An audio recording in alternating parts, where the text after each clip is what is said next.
Nós voltamos aqui ao papo com o escritor mais lido dessa década, com um novo livro dele, O Homem Mais Inteligente da História, que é Jesus. E aí eu soube que você não acreditava em Deus. Eu fui um dos maiores ateus que pisou nessa terra.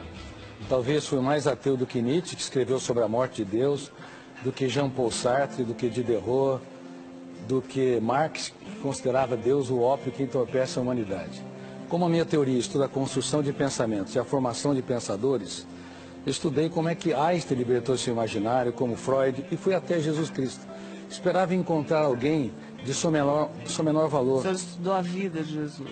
Exatamente, a história, as reações subliminares. Faz 15 anos que você está...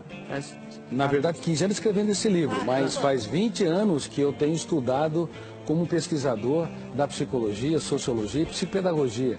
Eu fiquei perplexo, porque percebi que ele não cabe no imaginário humano. Eu me curvei humildemente à inteligência dele. Agora, veja bem, Ana, Pedro, como eu digo nesse livro, Pedro era hiperativo, tenso e ansioso. João era bipolar. No momento era tranquilo e generoso.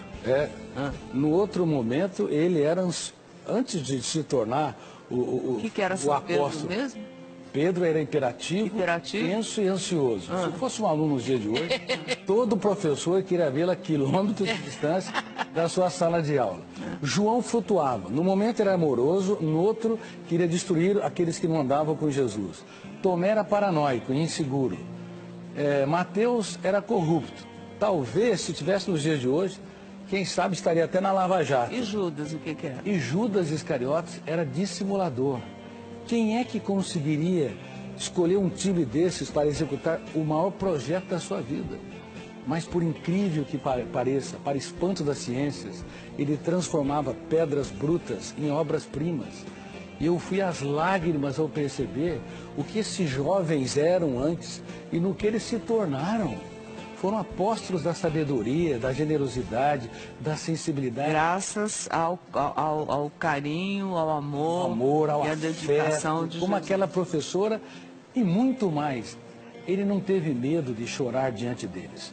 Um grande mestre é capaz de falar dos dias mais tristes da sua vida, para os seus alunos aprender a escrever os capítulos mais importantes de sua história, dos momentos mais dramáticos. Ora, quem era o homem, Jesus, que você descobriu através de longos anos de estudo? Bom, ele foi de fato, como eu estou dizendo, um homem mais inteligente da história. Ele geria sua emoção com maestria.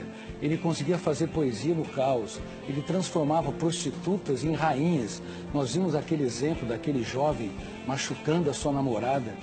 Ele era tão generoso que era capaz de transformar quem estava à margem da sociedade num príncipe ou numa princesa. E eu me perguntava, que homem era este? Inclusive, quando Judas o beija, ele fala, amigo, para que vieste?